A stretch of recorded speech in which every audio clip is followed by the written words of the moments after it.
Hello, everybody. Welcome to episode 8 of the Sports Spectator podcast. It's November 13th, 7:21 p.m. Eastern right now. No Juan today, my partner in crime, but we have replaced him with a special guest, the Travel Futbol Fan. I was going to give a little bit of an overview for the sports, but let's just get into it real quick. So how about you give an introduction of yourself? Absolutely. So, Travel Futbol Fan here, Danny. Originally from Miami también, grew up in West Kendall. So, shout out to Hammocks, shout out to Felix Varela out there. And so, my life story quickly. I went to Qatar for the first ever World Cup in my life. Yeah, it took me 30-some years to finally make it to one. And with the 2026 FIFA World Cup coming here to the shores of the USA, Canada, Mexico, I want to help you out to get to those games, but in a way where you ain't breaking the bank. No estás vendiendo la casa. You ain't kicking out, your girlfriend or your significant other out of the house to be able to, get money for these tickets. I want to make sure that you go to these games and at the same time you're able to save for your retirement. So that's the whole premise of my work. I'm big on TikTok, on Instagram, and you can follow me on all the other socials there. But that's who I am. That's a great intro, and it's a good reminder of the reason why I think when I first came across you is that I was like impressed by the blend of like actual financial literacy and education, because I'm pretty deep into that world as well. He knows what he's talking about. Like that's a nice change of pace for TikTok and Instagram. And then of course on top of that, like talking about the World Cup, which I've been telling everybody it's going to be the event of our generation, Yes, the American World Cup. Yes, it is. So, yeah, man, we have a lot to talk about. But before we get into that, I'm going to do a brief rundown for the people that are looking for some Miami sports. So I'm going to do it in two pieces, a little bit different from what we normally do in the episode. But I'm going to do the past week, so the 7 days before today, and then the week ahead. Two sports I've got some news on. Miami Heat went on a casual 4-0 run this past week with dubs over the Lakers, Grizzlies, Hawks, and Spurs, knocking down the massive Wembanyama from the Spurs. Have you seen this guy? Dude, I have him on my fantasy team. He kind of wrecked me a little bit with his shooting percentage last night, but oh my God. Dude, it's unreal.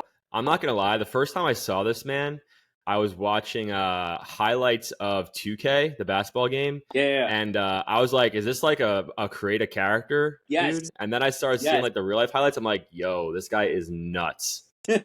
It's insane, man. But just how do you guard him? I mean, I think people are figuring out how to get around him. That move that Duncan Robinson had on him just was like, wow, okay, this is how you get around him. But I'm sure that was sick. This is his first couple of games in the NBA. Obviously, he's been a pro in the European leagues, but he's gonna unlock. He's gonna be even more impactful than Jokic, and that's saying something. Yeah, that is saying something, especially after what happened last season. Yeah. But yeah, dude's a cheat code. Literally, good luck. Like, yeah, good luck to everybody. We did it though. So yeah, man, the Miami Heat are currently in 4th place in the East. 76ers are in 1st, kind of running away a little bit. Celtics in 2nd, Pacers in 3rd, and Miami Heat in 4th. I mean, I know we on the podcast were kind of looking at the Heat as far as a rough start to the season. Yeah. But as it has happened in the past 2 seasons, we pick up pace and we're in 4th place right now, looking pretty decent. Duncan Robinson, our boy. Yeah. And I think the other part of it is that the Sixers, I feel for sure, finally have a team. You're seeing Maxey grow into his own, right? With the stats that he's putting up, they really needed to get Harden out of the way. And I'm sure you could do a whole episode just on Harden and just his downfall. But, the Celtics are, whatever. Pacers have been interesting, I will say that. But look at the Bucks, man. We were crying for that Lillard trade, and look, their defense is trash. Yeah, facts. I know Juan was particularly upset about that. Yeah. All right. So anyway, we had a bye this week with the Miami Dolphins. Nice recovery from Germany. I won't touch too much on what happened last week. We had plenty of conversations about that. Florida Panthers. They went on another 4-0 run of wins this past week. So the Heat and the Panthers, a collective 8-0 this past week. And the Panthers are in 2nd place behind the Bruins in the Atlantic. So if you're a hockey fan, nice. What about you? Are you a hockey fan? I'm not. I mean, I remember that one time when they did that run. Was it 97? Was it that they did that? And I remember the Rats and everything. But yeah, other than that, I mean, growing up in West Kendall, we had the ice skating rink, but I was afraid as hell to get in there and learn how to skate. I still don't know how to skate. I skate to this day, so I think that's completely appropriate. Growing up in Miami, do you know? like, yeah, it's so bizarre when I see the ice rinks in like warm weather places. I don't know. Yeah. It's just odd. Yep. The other big thing that happened this past weekend was University of Miami FSU college football game, 27-20 in favor of FSU. It was a great game. I watched it at a bar in Edgewater, good sports bar. Lots of fans from both sides. Got pretty intense at moments, but an unfortunate game. Miami had a safety that wasn't called. I did see the I don't know. replay of that. And I'm like, wait, how is that not called? Yeah, it was pretty brutal. And then next week, I believe Miami plays Louisville or FSU plays Louisville. I'm not sure, but did you grow up a Miami fan? Oh, come on, man. I remember Of course, yeah, nice. those days. Nice. So I ended up going to UVA for college, and it was kind of difficult to like be a UVA fan. I mean, they never have been historically good anyway. Virginia? Yeah, Virginia. Oh, so yeah, in the ACC as well. Yeah. Yeah. So ACC, and I don't remember seeing. Well, actually, the one Virginia game I remember was that beatdown that they had at the Orange Bowl, which I felt so conflicted as a UVA student, but then loving the U all this time. I was like, I don't want to cheer for this. Yeah. Static. I went to the Virginia Miami game this season in the Hard Rock when they went to overtime. That was a cool game. But yeah, glad Miami pulled it out. Yeah. So yes, University of Miami will play Louisville next week, who is the team that will probably play FSU in the ACC championship. They're the number 2 team right now. So this Miami season had opportunities, but it can easily fall off a cliff now, losing that game. And now, Louisville is going to be tough. So I think that game, I mean, with all due respect with to Cristobal, but that's a game where you have to fire him. I mean, that was wow. Yeah, I'll go on Big that take. I would have fired him if I was the athletic director, because that's just too hubristic. That's letting the game get to you, and you're supposed, especially in the college environment where you're supposed to be the quote unquote more of the adult compared to the rest of these young men, and you let that happen. Yeah, I know. To me, you can recruit as many people as you can, but are they going to be able to trust you in that situation? I don't know. Wow. All right, you heard it here. That would be interesting to see. I like him as a coach. I mean, I think he puts in good foundations, but I don't know. Situations. I mean, yeah, it's those situations. That's the problem. Absolutely. It all comes down to key moments, and you either got it or you don't.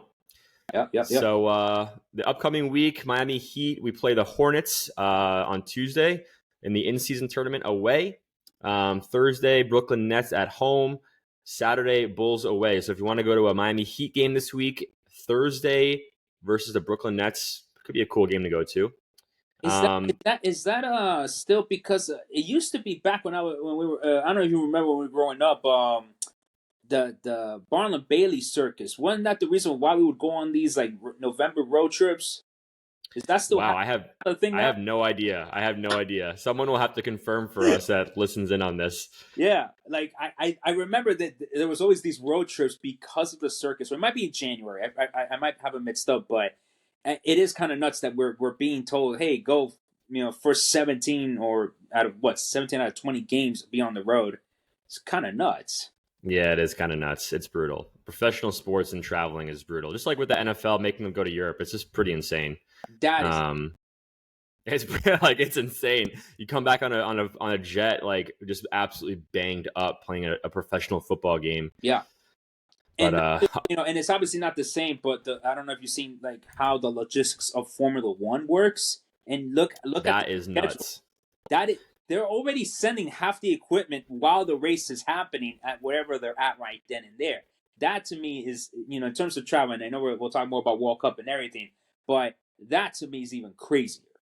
Facts. F1 is just a money laundering for travel companies. Yep. All right, man. So on that note, let's go into it. So you went to your first World Cup at Qatar. That's lit.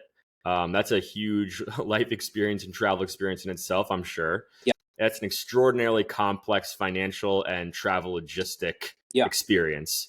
And I think, as you understand, yeah, people say, I'm going to do it, and they don't have that kind of education and understanding of how to appropriately do it. And they just dig themselves into a 12-foot grave pretty much Yeah, financially and yeah. mentally.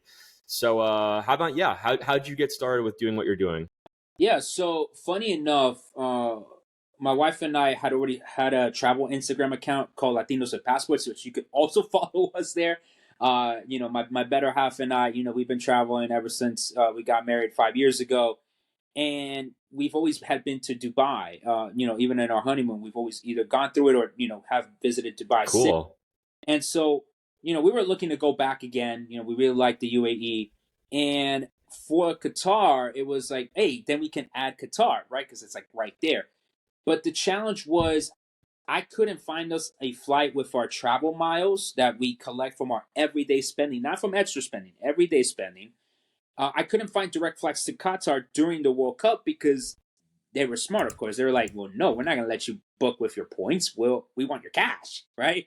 And it's not because points aren't worth money. They are. They actually are worth. They're just a different form of currency, like I guess like Bitcoin, but not really. But you get the point. Sure. And so we were like, okay, fine. We're just gonna go to the UAE. We'll go to Dubai. We'll chill there. We'll have our vacation, and then we'll just go to Qatar, catch a game or two, and just do that, right? And so that experience of going to Qatar, using our travel miles, we saved over $17,000 of travel value. Okay, and so we flew Emirates business class, which those seats round trip cost about $12,000. We That's paid nuts. we paid close to 300,000 air miles and $800. So for that, we got $12,000 worth of value of a seat flight.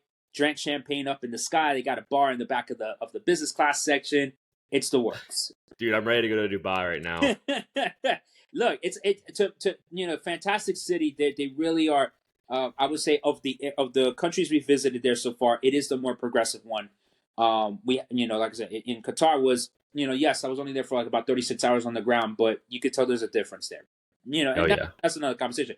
But then, for example, the hotels, right? So it was either we go to one of those containers, right, that they had set up for the fans, or pay $700 a night at the hotels there in Doha, whether that be Hilton, Marriott, whatever it may be, or we used our travel hotel points, and we had 11 of our 15 nights for free in the UAE between Abu Dhabi and Dubai. Like we're Yeah. already saving like several $1,000s right then and there. And so it's through that combination of using those travel points and miles, and obviously looking for the deals and whatnot, that's what allowed us to go have this once in a lifetime experience in Qatar, and in Dubai too. Yo, they love soccer like crazy over there. In Dubai? In Dubai, they're like just fans of the game. What are the three biggest teams you think there? Is it like more English or Spanish or So Saudi? yeah, no, actually, funny enough, not in Dubai, Saudi. It's very much like Saudi, and they have their own like rivalries there. I think Argentina was like the shirt that I would see the most. Wow. That Brazil, makes sense. England, not so much. But I would say Argentina, Brazil. And so I think a lot of fans coming from other places around the world were kind of caught off guard by that. They're like, "Wait, you guys, what? Really?" And also a lot of European clubs. I would say that more so, right? Liverpool, Man City, PSG. You see those teams there, right? That makes sense. Like Man City and PSG were like the two big clubs. Yeah. Yeah, That Real makes sense. Madrid. Because of sponsorships with Emirates, right? So you see a lot of Right. that synergy right there as well, right? But still, they knew everybody. They knew the lineups and whatnot. Yeah. In Dubai, we went to a fan festival there that we went to go see Argentina Mexico because my wife is Mexican. Nice. And dude, that place was packed. And I know that Dude, Argentina goes so hard. oh my god, that was the what were those Gatorade commercials back in the day that did like the Dwayne Wade commercial where like it was like the moment in history, I forget what they were, but it was like that moment was like Messi, if you don't win this game you're out, right? Like yeah. and so like that reminded me of that Gatorade commercial. I'm sure some one of y'all of your listeners will understand what I'm saying, but it was the legacy game, right? Because if he doesn't win that game, he's out. And so to beat Mexico, yeah, my wife was obviously bummed, but dude, great time, right? And so overall, right, with all that experience that we had both in Dubai, in Abu Dhabi, and in Doha, that did give me the inspiration. I was like, yo, look, I was watching the Brazil South Korea game, the one where like Brazil went all choga bonito on on Korea, and it was like Yeah. a little 8-year-old fan just waving her flag, her Brazilian flag. She's an Arab family right there. I didn't know exactly what country they were from, and it was like, yo, like her brother was like, yo, my bad. Like kind of giving me that eye, like, yo, she's 8. I'm sorry. It's like, no, I'm cool, man. It's my first World Cup too, and he looked at me all funny, like, wait, what? Like you're old. Like the hell? First World Cup. This for us. Dang, bro, scrub. Yeah, right. Like, come on now. Like, get on my level. It's like, actually, yeah, you're right about that.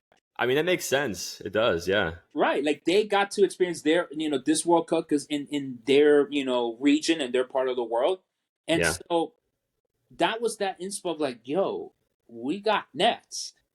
And I live here, and I currently live in DC, but so I'm in Miami, and my wife's family's here in Seattle. How do I not help fans, right? Like this is for sure. calling now. Like I gotta help fans figure this thing out because we went from basically the Disney of the World Cup, right? All the games in one city to now 16 cities, 3 countries, Yeah, bro. 48 teams. Like we just went, nuclear in this sense, right? We just completely grew this game and this tournament in a way where that's never been seen before.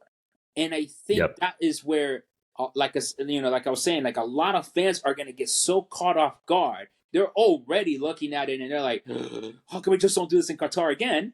Of course, because it was so easy. So easy to travel. I think one Irish fan that I met there, a gentleman in his 70s, he was like, this is the first and only World Cup I'm going to be able to go see every quarterfinal match in 3 days. Yeah, it's nuts. And that's not going to happen here. And so helping fans here, both in the U.S. and abroad, figure this place out. How to travel between Seattle and Miami. How to go, deal with the New York's crazy subways. How to, go between Mexico, U.S., and Canada, right? What are going to be some of the visa issues? Helping fans deal with the travel logistics, but as I noted, the money, right? Don't be selling your house. Don't be, doing any, illegal shit, like that. I'm going to start a trap house for the World Cup. Exactly, right. Don't do any of that stuff. You can, if you have a financial plan in place, you can be ready for the World Cup, but it's just going to take a little bit of readjusting, learning some new stuff, and then going from there. And so that's why I'm here. And yeah, I've been working at this for the past now about 1 year that I've been working on this. Nice. 1 year when? What day? Specifically, when was that? So there was one video where like I blew up. It reached like 2.5 million views on TikTok. Wow. It was the one where I was like, hey, y'all need to start saving money for the next one. And people are like, oh, shit. Like, oh, shit, it's in America. Yeah, right. It's in America, right. Oh, yeah, we forgot that. And so I think that's going to be 1 year next month. But I was already kind of content to see what's going to resonate with people. And that's what resonating was the, nice, man. the saving money part. Nice.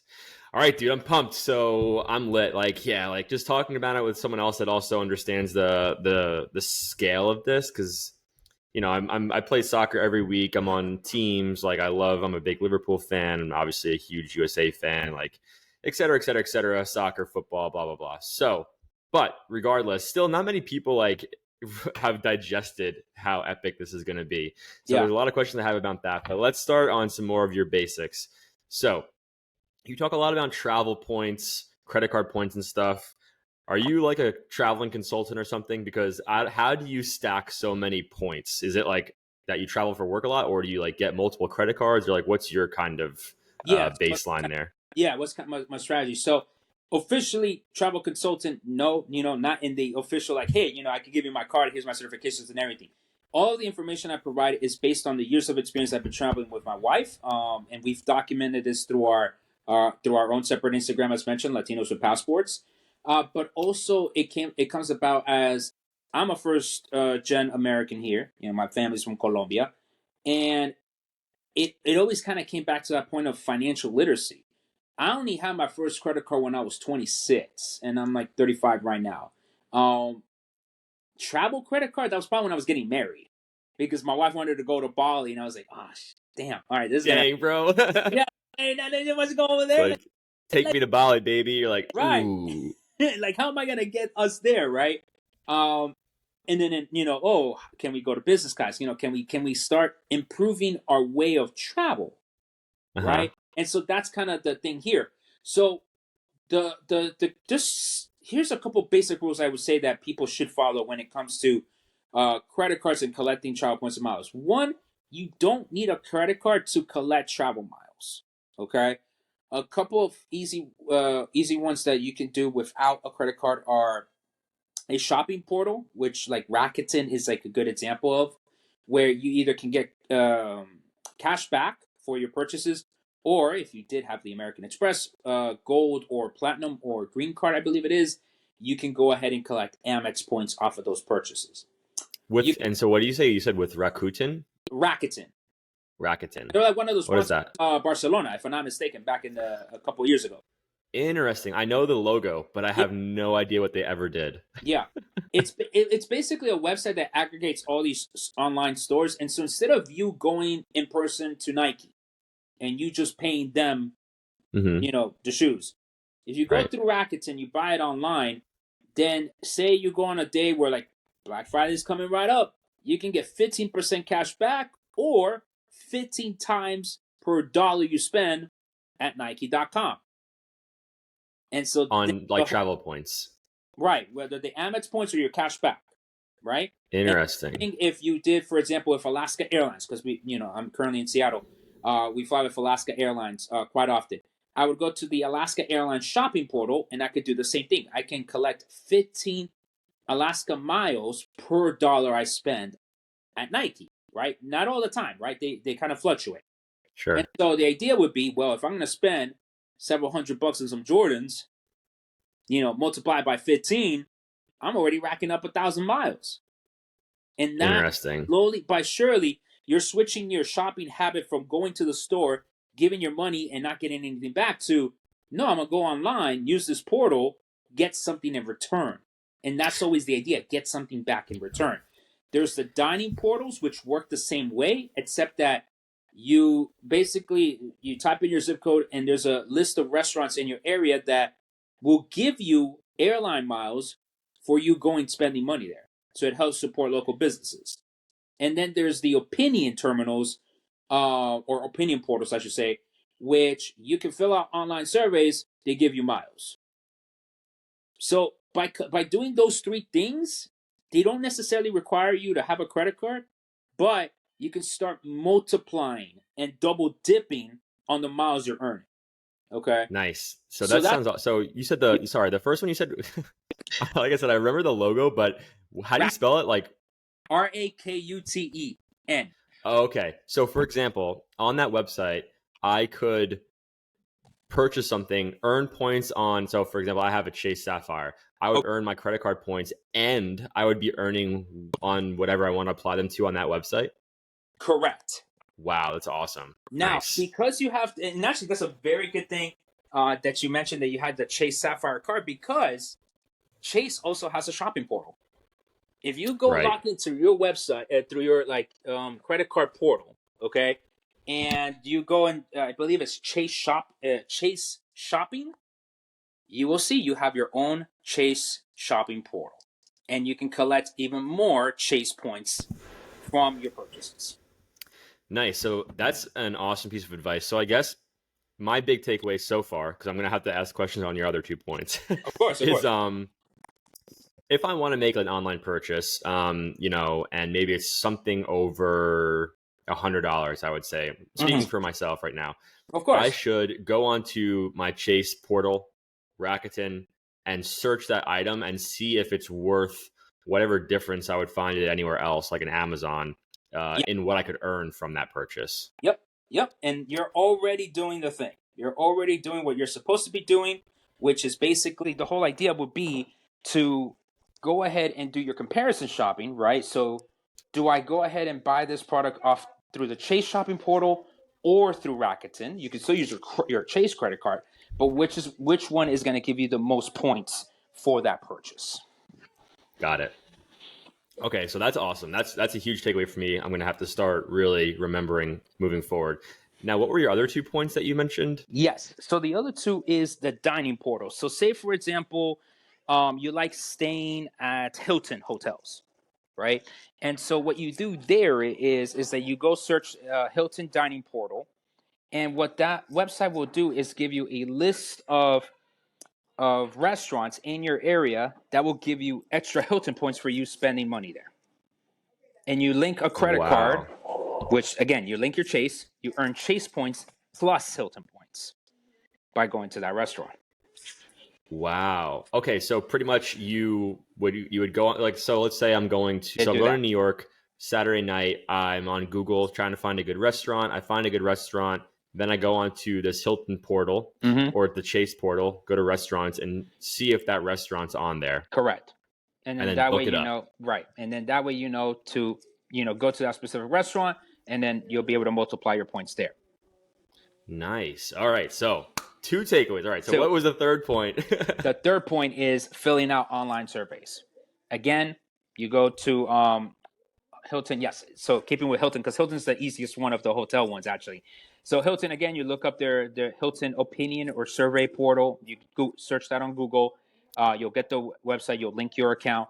And all you're doing is you're filling out a survey. They give you 50, 100, 200 points. And that might take you about 15 to 30 minutes, and you're done. And so, how much do those points usually kind of like translate to, would you say, for perspective? So like if I did one survey, what could that kind of like equate out to with like 300 to 500 points? I mean, that's still going to be pennies in all due respect, right? But it's the habit of doing those surveys, say once a day, a couple of times a week. You're building up your balance without having to spend money. And that's what I want people to understand is like, don't spend extra. Whatever you're spending right now, which then kind of gets into the whole point of you having your Chase card, right? You probably figured out, hey, I'm spending a lot on food. That's why I'm going to get this credit card. Yeah. Right. And so that's what you got to do. You got to, first of all, go to the basics, right? So when people ask me, what's the best credit card? There ain't no best credit card. Yeah. Because then the question is, well, what do you spend on? I don't know. Well, you got to figure that part out first. You got to figure that part out first. Is your top 3 things, except for rent, right? Because that's not really rent or mortgage. That's not really applicable here. If your top 3 spending things are like food, Home Depot, and Ubers, okay, then you got to figure out of all the credit cards out there, which one lines up with the one with your spending categories and which ones earn you the points that you want to use. Right? Because you can use Chase points differently from Capital One points, from Amex points, so on and so forth. And so that's why to circle this around and tie it nicely together, when you ask me, am I a travel consultant? Well, officially, no, but my Patreon, I'm pretty much am able to help people with starting that process, right? With providing them that information. So that way they make the decisions of, well, okay, after we talked to Travel Futbol Fan about this might be the best credit card for me. I'm not going to push any financial products because A, they're not paying me. So, I'm not going to give them free advertising. But 2, I want to have fiduciary responsibility towards my followers. I don't want to promote them like, hey, yo, go buy Bitcoin. No, absolutely. Do not buy Bitcoin. Bitcoin credit card, baby. Yeah, right. No, I definitely don't want to do that to people. So it might be a little bit frustrating at times when people don't understand that concept. But it's actually for their own good, because if I just tell them, go get this one credit card, then A, they might not know how to use it. B, then are they ready for a credit card, right? Because, they should be paying their bills at the end of the month in full. They're a tool, but they can also be very problematic. And so I want to make sure that people understand the benefits of having a credit card, but also the consequences if you don't know how to use it right. Yeah. 100%. And I'm interested to get your perspective on this, but I'll kind of introduce it where, a lot of people talk about like having multiple credit cards, opening up new ones and this and that. But I'm more on the side of I have my one credit card. I pay my 1 yearly fee. Mm-hmm. I pay off that. Everything's on there. I load it up with points. And that works for me in a sense of comfort and my understanding of like financial responsibility. Yeah. What about you? Because I've heard the complete opposite, and I've heard people like stand on top of mountains being like, "You just don't know how to use credit cards." And I'm like, I look at myself as a pretty financially illiterate person, Yeah, and yeah. I'm curious if I'm missing something there. No, no. Straight answer is Okay, no. thank you. Like between my wife and I, we got 5 credit cards. Okay, some people have 20, some people have 2, some people have whatever. It all depends on what you're using them for. And so, Right, yeah, definitely don't give in to this idea that you got to keep up with the Joneses and have the Amex Platinum. Okay, right. are you using it? Right? Like, is it worth Yeah. justifying the $700 annual fee? Like, are you using Dude, this? that thing's crazy. And that's Yeah. what I tell people too. It's like I don't care what, like I've had very intense debates with people. They're Oh, like, "Oh, but you get the airport lounge. You you get do? this, you get You that. do? It all pays off." And I'm like, "Yo, I do not want a $700 charge popping up on my statement ever. That's brutal. Well, for It's example, brutal." so for example, again, as an example, not an endorsement of the product or anything, but the Capital One Venturettes, my wife and I have it. We value the lounges because we do travel internationally, so that is Mhm. a reason why. Then for a $400 annual fee, cool. We value the lounges, and an entry to a lounge international is about $50 each person. So if we go, we're definitely going, at least 2 times a year abroad. That's going to be valuable there. And then if you Yeah. start doing the math on the perks and you use those perks, then okay, go for another credit Yeah. card if you want. But my answer to that is no, man. You feel comfortable with your one credit card, cool. You roll with that, and that's fine. I understand the sensitivities, especially in communities, and that weren't given this financial literacy. Especially minority communities across the country that they never taught us about credit cards in high school. As much as I'm shouting out Fields Varela, I never got a course on credit cards and investing and whatnot. And so Yeah, why am I man. gonna go ahead then and tell people, yo, you gotta get 7 credit cards? Doesn't make any sense in that respect. Load it up. Yeah, right. Load it up. Yeah, just go. Dude, unlimited. Exactly. It's the thing, right? The lack of financial literacy, even in college, right? There's Yeah, not man. even like a finance 101 that we should all take that helps us understand these tools, right? And so, Yes, yes, yeah, yes. some people will die on that hill of 18 credit cards. I'm like, look, man, I don't know how y'all track 18 credit cards. I'm Yeah, good. man. If you Yeah. can only track with one, keep it with the one. Yeah, man. All right. So, with all that being said, I'm ready to kind of get into some more fun. For some fun, let's start exploring the 2026 U.S. World Cup. What do you think about setting up your experience? So, I'm going to speak from my own perspective. I want to experience as much as I possibly can from the World Cup. Do you think you should focus on a particular region or city? Do you like the idea of jumping around a little bit? Kind of what are you thinking for yourself even right now? Yeah, yeah. And it's a very fascinating question because the motto I have for myself is 16 games, 16 cities. That's what I want to do. And part of the Wow. reason for that is that ain't no way we're gonna be able to do 104 games. It's like it Correct. is a geographic. Someone's gonna do it. Someone's gonna do it out there. I'm sure. I don't know how. I'm trying to figure out how to do it, but it would probably have to be something where Helicopter. they start East Coast and then book it to the West Coast. That's probably how they're gonna have to pull this off. And Yeah. then fly red eyes like crazy, which I cannot imagine the back pain for that. But anyway, I think part of it is you do gotta be realistic about your travel expectations, right? And so for me, I am gonna try to do this 16 game, 16 cities. So each city, I want to go to each city one time, go catch at least one game. I know that I have to kind of do a variation of it because for Seattle, for example, I would like to have my entire family here go watch a game here in Miami, with family there, hopefully as well. And so there's that. And then there's Colombia. So, wherever the heck Colombia is playing, I got to go chase them. Right. Wherever Mexico is playing, we're probably going to be playing the group stage in Mexico. So we'll probably have to do a Mexico trip down to see Mexico play there at least once. I think that would be amazing vibes to enjoy. And so then from there, that's how I'm going to set it up. 16 cities, 16 games. If I can get more games, that probably will be in the Northeast because, me being in DC, I can go take the Amtrak up to Philly, Newark, and Boston, and Toronto if I wanted to. So if I add more games to the World Cup, it would be mostly because I'm up there in the Northeast. Yeah. Do you with your schedule or with the World Cup schedule, are you going to be booking anything ahead of time? Are you going to like YOLO any cities and try and like gamble on them? Or are you going to wait for like a schedule and some more feedback to come out first? Yeah, no. So the good thing is that the schedule is expected to drop next month for the World Cup. The schedule. Wow. Obviously, we do like not the know full schedule the or full just schedule. like this game? The full Yeah, schedule. got it. Now, obviously, we do not know the teams that are playing, right? But what that information is going to allow us to do is to analyze, okay, there's 3 days in between games, say in Houston. So do I want to stay in Houston between game 1 and game 2? Or do I want to go then to Dallas and then come back to Houston, right? Or do I want to go to any other state? So actually, the idea is to start planning all this now. It's actually start figuring out, okay, am I just going to stay in Miami and, maybe all the partidos at the Hard Rock and that's it? Cool. And that's your strat, right? But do I want to go to ATL? Do I want to go up to Boston? Do I want to, go to Seattle? Well, then by us having this schedule, we're going to start being able to figure out, okay, what's realistic, for fans, right? Obviously, it's happening during the summer. So, for kids, they're going to be out of school. But, if you're a parent, you're going to have to figure out PTO, right?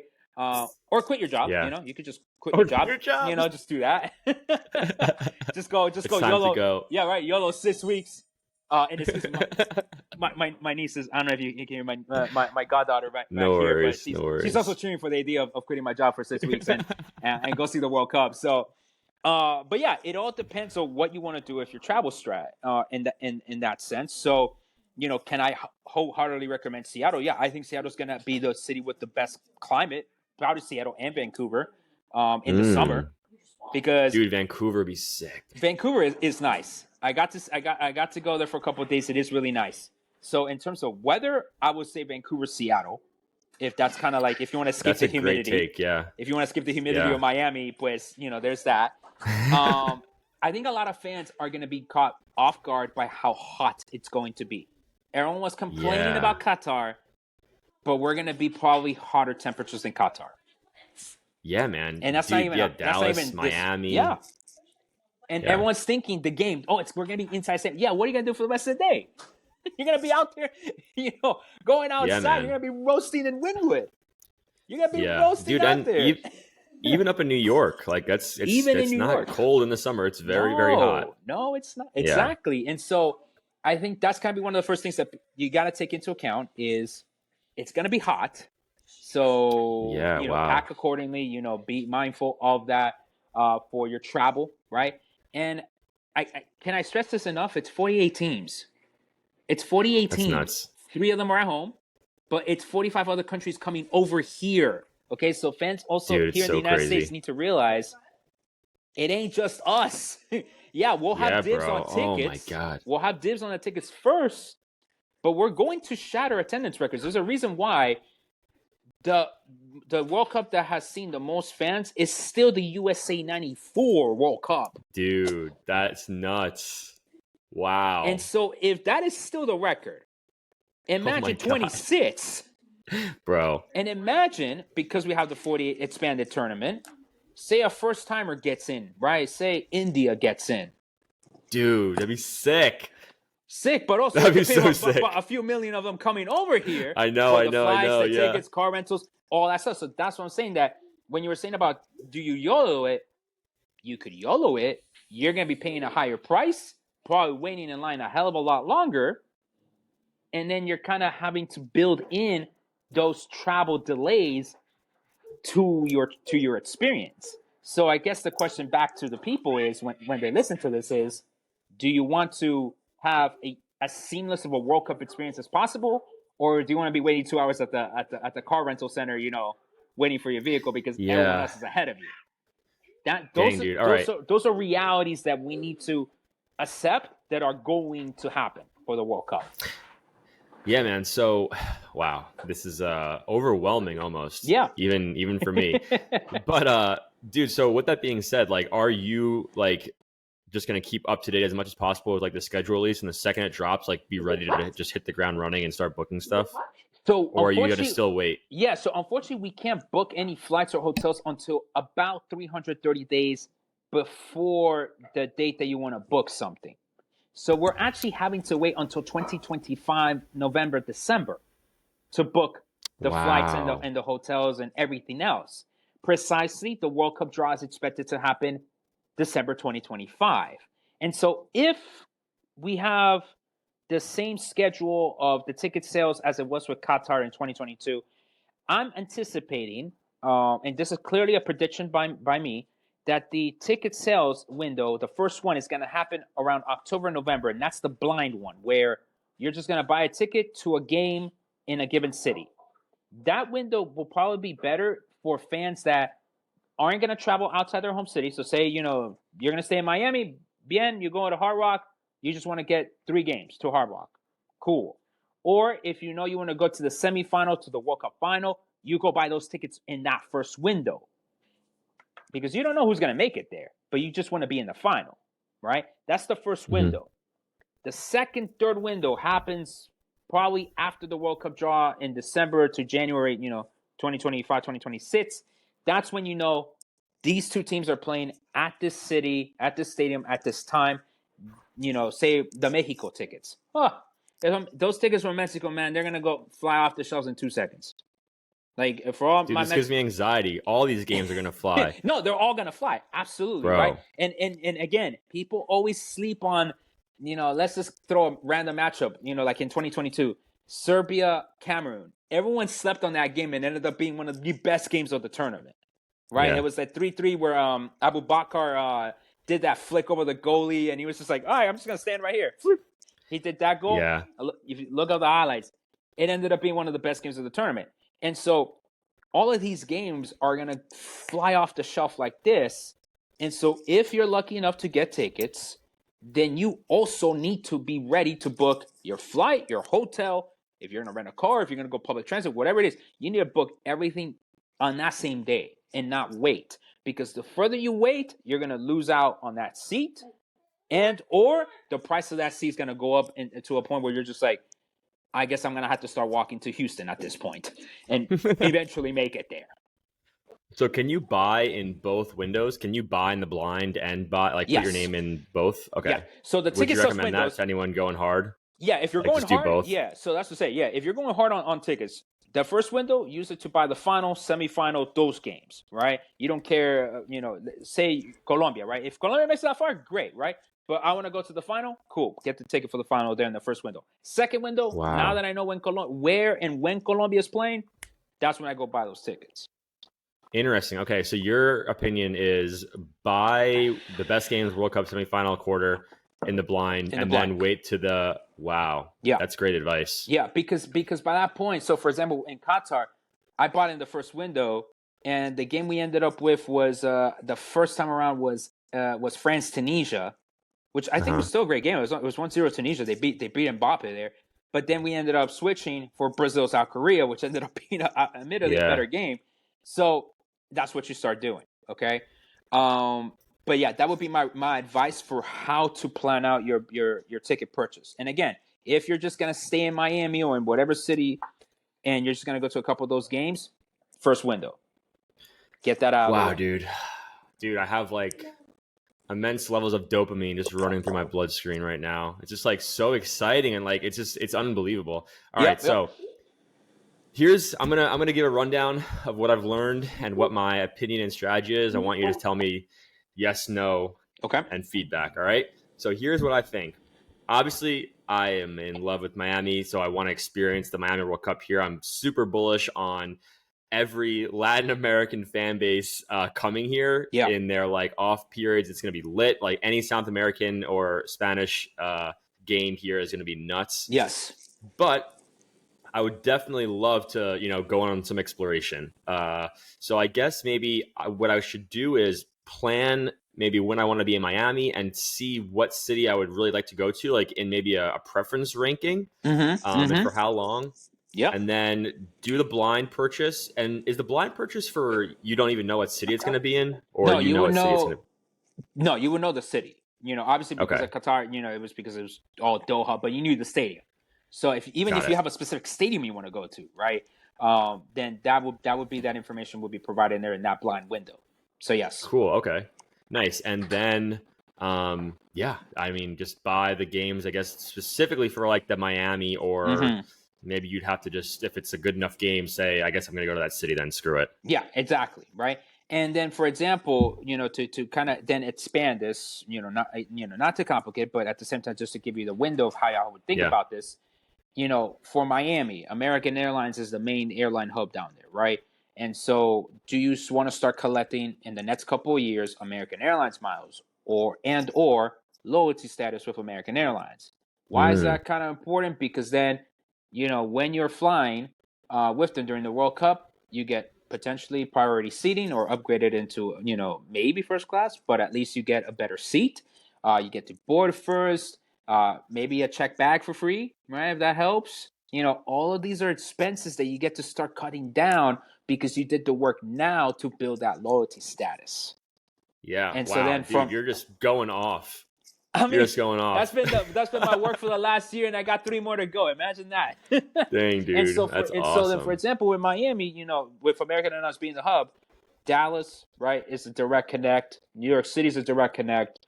I believe LA is another direct connect. So you already have, with American Airlines alone, direct connects that way. And then with its partnership with Alaska Airlines, you can fly with Alaska. And if you have American Airlines, I think it's called One World, either Ruby, Sapphire, or I forget what the other status is, that translates to its partner airlines. So if you want to fly to Seattle with Alaska Airlines, that status translates. And so then that also gets you upgraded on Alaska Airlines. So, dang, dude, that's what I'm saying. That's what I've been saying for the past year. Start thinking about this now. And that way, you build up your loyalty statuses with either your, airline or with a hotel. Same thing with a hotel, actually, right? Yeah. You build up loyalty status, say with Hilton or with Marriott. What do you think? What do you think the hotel's gonna do when you go in and check in? Hey, Travel Futbol Fan, you get upgraded to the suite. Oh, you bought on Priceline? Nah, bro, get out of here. You're gonna go at the back of the end of the line because you didn't book directly with us. We're going to take care of our loyalty members first. Yeah. Wow. Yes, all sir. Right. So where do we go from here? I mean, is there anything in particular that you're leaning towards that you have in your mind that you want to get out? Yeah. So I think the main thing is this, start thinking about it. That way it becomes less daunting, less overwhelming, right? So start thinking about what you want to do, right? Do I just want to go to the games here in Miami, like you said, or do I want to go, to certain cities and go from there? Second, some quick financial tips to kind of bring this back to finances, and then we go from there. Start saving money, specifically in a high yield savings account, because that gives you more interest in return. Okay. Diversify or expand your income streams. Start making more money. Okay. If you have to pick up a second job, do it. If you have to ask your boss for a raise, and tell him, if you don't give me a raise, I'm gonna go find some other work. Just do this now. Right. Don't wait. So in that way, you get the benefits of earning more money in the long run. Decrease your unnecessary spending. So I'm not saying stop going to the coffee shop. We all need a cortadito every once in a while, right? Pero de pronto, if you're going out clubbing every night at Space, hermano, I probably would recommend you, let's cut down on the clubbing so we can get these tickets. Bueno. Be realistic on your travels. Again, if you're 18 and you don't got a car, all right, then you gotta start focusing on either your flight, on Frontier Airlines. All right, YOLO, right? You're 18, you can probably pull this off. But if you're older, you're married, hey man, you're gonna need to, set yourself up a little bit better, right? In that respect, especially if you bring your significant other. And if you're looking to travel to Mexico or to Canada, get your passports done now because the State Department is reporting 6 to 9 month delays in the processing of those passports. So if you wait till 2025. Yeah, you're going to be out of luck if you want to go to Mexico for the World Cup. So start getting those passport applications in now. Yeah, man, I can confirm. I'm dealing with the USCIS Citizen Immigration Services, and it's been not fast. Yeah. The complete opposite. Yeah, la migra doesn't go fast, man. Not at all. Dude, brutal. So that'll be my steps there. And like I said, the reason why we want to do this, we want to do all this work now, is in that way, you're not out here 2026 vendiendo el carro, selling the cat, and then getting yourself into massive debt. Take care of your home, take care of building up all that savings so you can buy the tickets, cover your home expenses, and then that way you can just go and not worry about home, worry about the soccer instead. Yeah, amen. Great advice. And it's something good to look forward to. It's something great to not only improve your life because you're going to get to experience it, but you're literally can improve your life by looking forward to it and helping yourself help yourself in the future. Yeah, absolutely. So, absolutely. Yeah, man. All right. So I'm going to give you some questions, some soccer questions, see what you got. Got it. So I guess your MLS team is the Sounders. Anything Miami. I still got to rep Miami, of course, the 305. Nice. Okay. So what, are you Sounders first, Miami second, or are they tied for first, or what? I think more so the Sounders just because, found my wife here in Seattle and my goddaughter saying, yeah, you better be a Sounders fan. I got you, goddaughter. I got you. So I got to be a Sounders fan for sure. But, like I said, I'm always going to rep Miami. So trust me, when Miami won the Leagues Cup, I was celebrating here in the living room.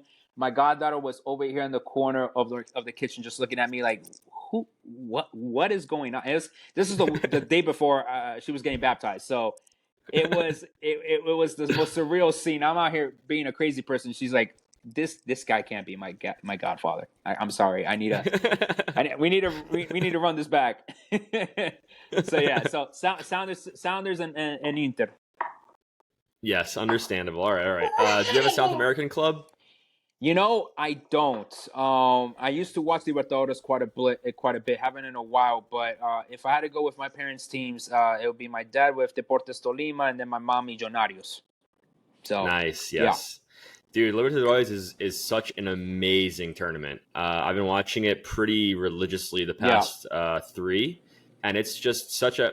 The one thing that makes it especially great is that it's going on when there's really no other football on. Yeah. Like the group stage and knockout, and then like the finals are, of course, like when the Premier League and stuff have started up. But like it is heaven. Yes. Especially group stage. Yes. All right. How about your European club? Tottenham Hotspur. Come on, you Spurs. Woof. Yeah, I mean, at least this season's nice. Yeah, going nice. A little bit rough with the last 2 games of with those 2 L's, but I think you can say more to injury. Maybe a little bit on the depth chart. They needed some reinforcements there, but yeah.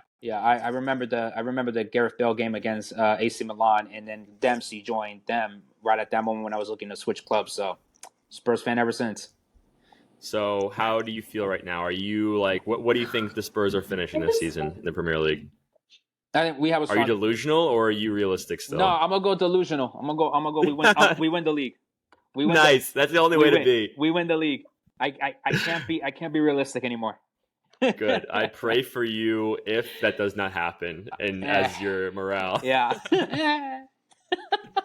No, I get it, man. I've got a good friend who was a big Spurs fan, and yeah, it just feels different. It just feels different. Something about it. Okay, awesome, good. I wish the best for you and for him. Yeah. All right, let's get back to our main subject. Give me your 2026 World Cup final teams and who wins. I thought you were asking me the city, and that's been a contentious question. Maybe that is the next question after that. But the 2 final teams. It is not Mexico versus Portugal. It's not going to be the Simpsons. It's not going to be that. Dude, imagine, bro. How crazy would that be? That would be the Illuminati is confirmed at that point. For real. I think it has to be Argentina will make the final again. I think they repeat. I think they will be they'll be the second team to repeat. Argentina against I don't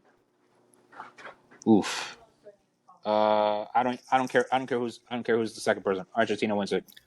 Do you think Messi's playing or he's on the bench? He's on the bench.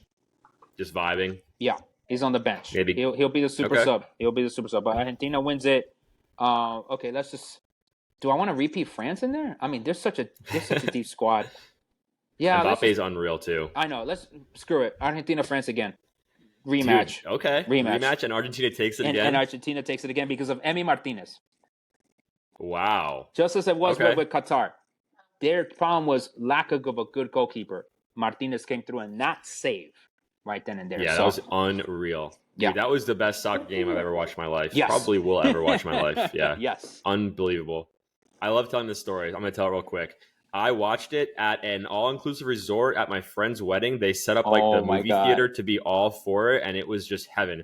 People from all over the world. I had a bunch of English Ronaldo fans who were just screaming at Messi because everyone knew the vibe. If Messi wins, it's over. He's the GOAT. Yep. There's no And bro, they were going through it. And then of course you had the Argentinians celebrate. It was most unbelievable experience of my life. I can only imagine. I was watching it at home, so I was just like, maybe I missed something here by not going to a bar. But at the same time, I could not imagine just the two sides just going off like crazy.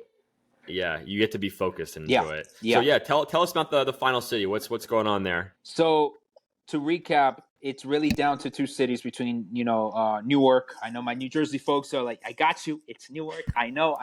They promote it as New York. Yep. I can't do anything about it.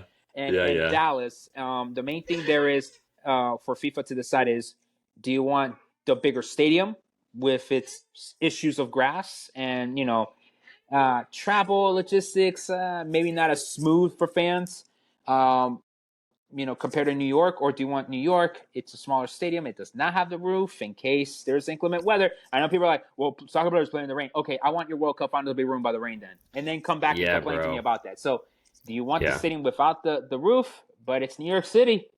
It's the bright lights. So that's the battle there. Obviously, the one that we did not anticipate was LA.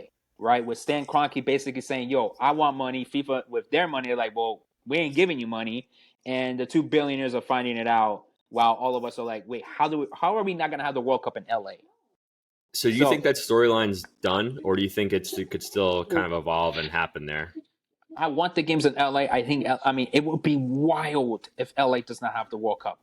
I'll put it that way. Yeah. If at the end of the day, Kroenke is going to be that much of an a-hole and not allow and not have the the games there. I mean, I'm sorry, but this is kind of on Kroenke. He built a stadium without the World Cup in mind. Like, how do you not do that? You be a smart billionaire. Jerry Jones did, right? Wait, so is that the issue? Like, is there like standard problems for the World Cup or what? So part of it is that so Kroenke wants the World Cup final, of course, right? So just Jerry Jones, so just the Mara family up there in New Jersey. But the thing is, you got to have a specific field size for the World Cup final. Oh my goodness! And because they don't have the size, they would have to cut down on the seats, which of course only makes it less people going to the final, right? And I think to throw in the Qatar perspective into this, how are we going to have in the United States that we complained, and I'm saying legitimately complain about Qatar and its human rights issues and whatnot, but then how are we going to turn around and say we're going to have a World Cup of 65,000 people? Then for that matter, hosted in Miami, right? We need to have at least a World Cup bigger than Lusail Stadium, which was 82,000 people.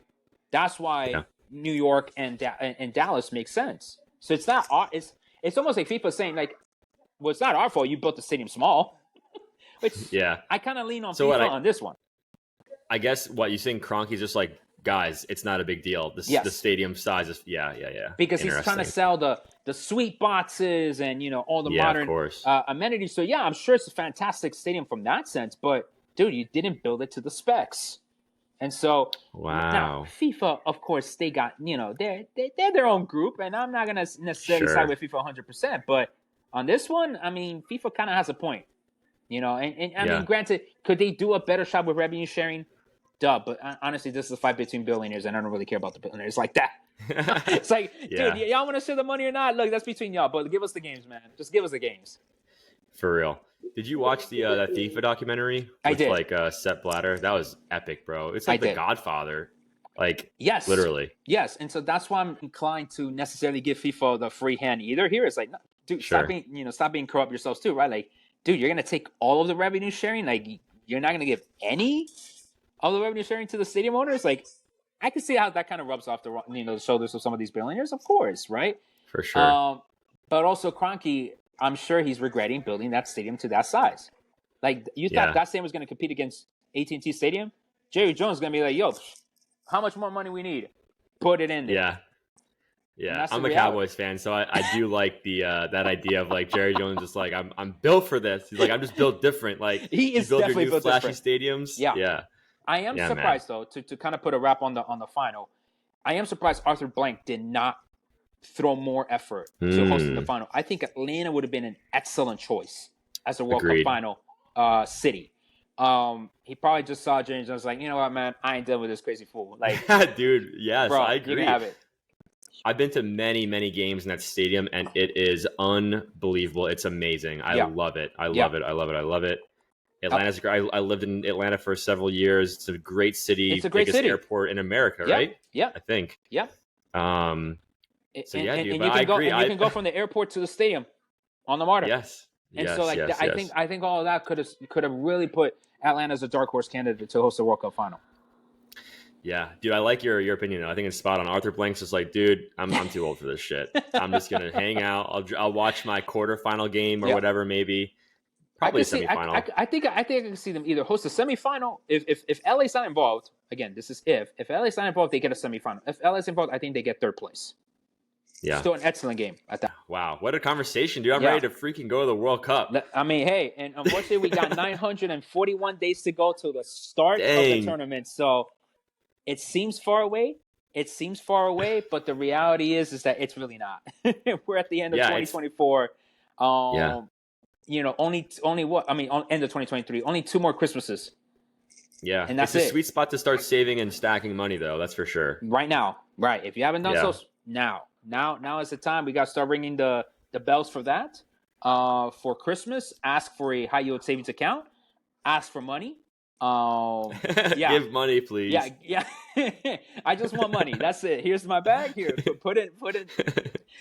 Distribute the charity bowl from church, you know, and put that as the World Cup fund. That's all you're asking for between now until then, for your Christmas, for your birthday. If you have a padrino, like, ask for money. That's it. Nothing else. Okay. Yes. And apart from that, again, just if you have a credit card, again, you know, start building up your credit card points, you know, your travel miles there. Start building your loyalty statuses. Go little by little. If you need help with that, you know, your official travel consultant right here, Travel Futbol Fan, you can join me on my Patreon. Support my work there, and I will give you personalized advice that fits for you. I'm not going to be selling any financial products or services. I'm just giving you information. You decide what you want to do, and you go from there. Awesome, man. And I support you. I have learned about you. I respect your opinion. You're definitely on the right page as far as my mentality goes, as far as being a good person with financial stuff. So definitely check them out. And thanks so much for joining. It's been a pleasure. I'm going to start doing some of my own research right now into this. Absolutely. But thanks everyone for listening, and we'll see you next week. Dale, mi gente. Muchas gracias.